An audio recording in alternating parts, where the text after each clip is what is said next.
Well, it's official. The fantasy regular season is over with, and in one of my leagues, I outscored every single person besides one, and I missed the playoffs. By the way, I was only outscored by one person by 1 whole point, too. That's it. It's so stupid, honestly. Like, I'm so happy to be done. If you guys are wondering how it's even possible, it's because every single week my team would do good, but every single week my opponent would have the best week of their entire season. I lost, I think, 3 times when I scored over 150 points. Like, you can't make it up. If you think you have bad fantasy luck, man, I don't even want to hear it.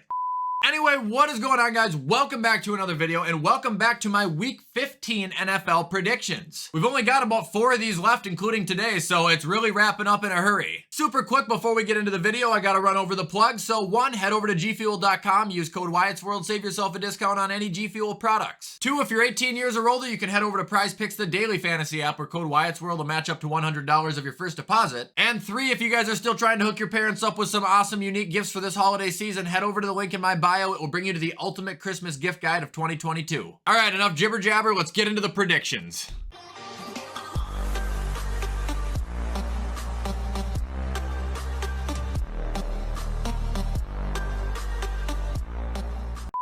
Okay, so real quick before we start the Thursday night football prediction, I do think this week was flexed on Sunday somewhere. I'm not sure, but I keep seeing games moved around, so if something's out of order, I'm sorry. Anyway, now, starting off with Thursday night football, we've got San Francisco at Seattle. I'm going to take the 49ers to win this one 30-17, and it's the Thanos effect. I think at this very moment, San Francisco is unstoppable. I am curious to see how much offense Seattle can put up because honestly, time and time again, even when they're pinned against the wall, they've always been able to score. I just don't think they're going to outscore San Francisco, and I think that San Francisco defense is going to get a couple stops. Sorry, Seattle, but I'm taking the Niners.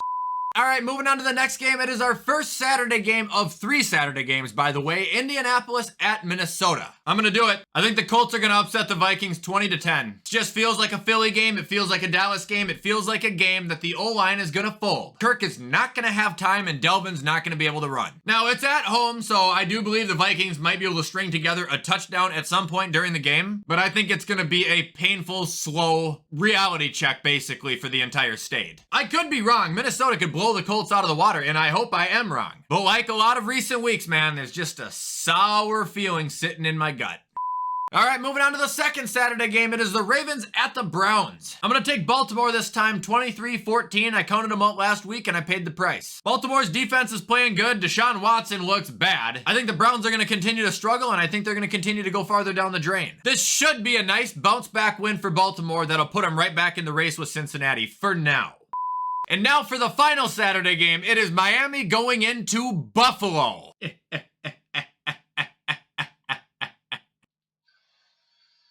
Vengeance, ladies and gentlemen. This is the day I've been waiting for since, what, week 4? The Bills are getting their revenge. They're getting their revenge from when Miami escaped them earlier in the season. I didn't say this excuse. I have not said it once since the game was over, but I'm going to bring it up now. The last time they faced off, Buffalo was missing 7 defensive starters. Do I think this is going to be a blowout? Absolutely not. But do I think Buffalo's going to make a statement that they're still the boss around here? You're damn right they will. 36-21 Buffalo. All right, and moving on to the first Sunday game, it is Philly at Chicago. Ew, yikes. I'm going to take Philly 33-14 Chicago. I'm sorry, but I think it's going to be a long one. I hope Fields can make some plays. I hope he can use his legs and kind of show up to Jalen standards a little bit. But the Bears don't have the team to compete with the Eagles, man. Philly has the number 2 defense and the number 3 offense in the entire NFL. I mean, upsets can definitely happen, but I think you're nuts if you're going to pick Chicago to win this game. All right, moving on to the next game. It is Atlanta versus New Orleans, and I'm going to take the Saints here 24-20, but I'm doing that because Desmond Ridder is starting. And unless it's a Mike White scenario, like, he's probably going to get cooked, man. I don't think the guy is that good. I don't think he really looks like he's that ready. Especially with it being in New Orleans, the odds aren't in his favor. It is kind of funny, though, if you guys haven't heard about the Marcus Mariota drama. I hate him. That's why I think this is funny. Basically, it sounds like when he got benched, he just dipped. And now he's going to be on the IR or something, but they were interviewing Arthur Smith talking about that, and he was trying to dodge it, but it sounded like he essentially said Marcus Mariota's injury would have never come up had he never gotten benched. I don't know why the guy acts like he's good, like he has a chip on his shoulder, like he's getting screwed out of his second starting job that he deserves. You've had 8 years to make a splash, man, and you've been the same dog shit quarterback since you arrived. All right, moving on to the next game. It is Detroit at the Jets. I'm going to take the Lions here 26-23. Come on, guys. You got to win when it counts. It's rally time. I counted them in when everybody counted them out this offseason. I counted them in when they had the hellacious start this season. I never gave up on the Lions. They're starting to show their potential now. Unfortunately, they're playing a tough Jets team in New York, but this isn't the same Detroit Lions. Protect Goff from Quinnen Williams. Do not throw the ball within a mile of Sauce Gardner. Detroit, you can win this game and you will win this game.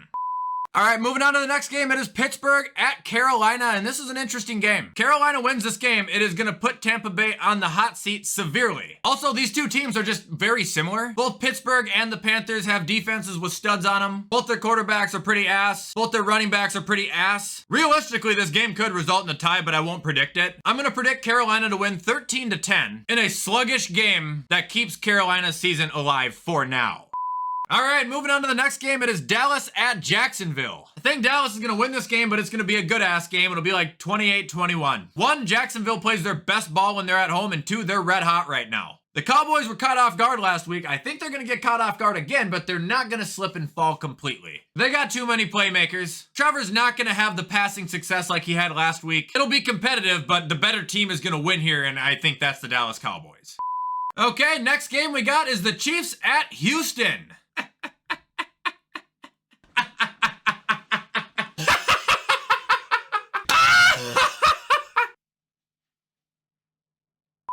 Next up, we got Arizona at Denver. Unbelievable as to how terrible this game is going to be. I don't know if Russ is going to play. We know Kyler's not going to play, meaning we either get blessed with Colt McCoy or the internet warrior sensation, Trace fucking McSorley. This is going to be terrible. I'm going to take the Broncos to win 9-6, and by halftime, DeAndre Hopkins just walks off the field. I have never cared about a game less. All right, moving on to the next game. It is a great one. New England at Las Vegas. Bill Belichick versus Josh McDaniels. Man, I hope the Raiders win, but I don't think they're going to. I'm going to take the Patriots 17-14. It's going to be close. These guys know each other inside and out. They worked together for a long time. Josh knows how Bill operates. He knows his tricks. But at the same time, Bill is probably going to know whatever Josh's move is going to be before he even makes it. I still need a Raiders jersey, so I'll make the deal. The Raiders beat the Pats here, which is very doable. I'll buy one. But I gotta have incentive, Josh McDaniels, so don't blow it. Moving on, we got probably the hardest game of the week for me. It is the Titans at the Chargers. I'm gonna go 24-20, and I am picking the Chargers because of how good their defense has looked in recent weeks. They look like that against the Titans. There's not a doubt in my mind they're gonna beat the hell out of them. However, you can't expect them to look like how they have. You gotta expect them to slip up a little bit. You gotta expect them to allow Derrick Henry to score at least once. You gotta expect Mike Vrabel to punch and punch and punch away at this. But that Titans secondary versus that Chargers offense looks like a match made in hell. If last week's Chargers show up to face the Titans this week, Justin Herbert might literally throw for 750 yards on Tennessee. Next up, we got the Bengals at Tampa Bay. I'm gonna go Cincinnati 30-21. For one, they're red hot. They're playing good football. They're playing like a Super Bowl contending team. The Bengals should have no problem beating these absolute putrid looking Bucks. But secondly, we're back on that Carolina thing. If Tampa Bay does indeed lose this game like I'm predicting them to do, and Carolina wins like I'm predicting them to do, at bare minimum, the division's gonna be tied, but honestly, I think it will go to Carolina since they have a win over the Bucks. This would make the NFC South such an atomic shit show. We need this for the sake of the sport. Please, Joe, please beat Tom.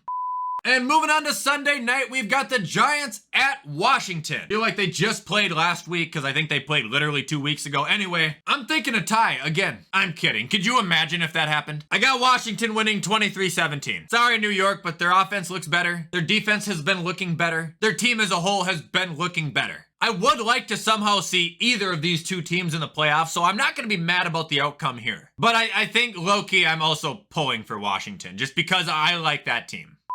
And finally, we've got Monday Night Football. The Rams at the Packers. What the fuck? Baker Mayfield versus Aaron Rodgers? For one, I don't like the game. I think it's going to be shitty. But for two, I don't like the odds for the Rams. I think Baker told a good story. He showed a lot of people, including myself, that he's not completely brain dead. But this is going to be in Green Bay, where, I mean, if it looks anything like it does in Minnesota, there's about a foot of snow outside. It's going to be cold. The conditions are going to favor the Packers. And I think Green Bay is going to beat them 20-7. Okay, guys, and that is all for my Week 15 NFL predictions. I hope you guys enjoyed this video. If you did, you already know what to do to show support. Comment, like, subscribe, turn that bell on. I do my best to post every single day. You guys already know the drill, though. I'm going to hop off and get this edited so you guys can watch it on time. Have a great rest of your week, and as always, I will see you in the next video.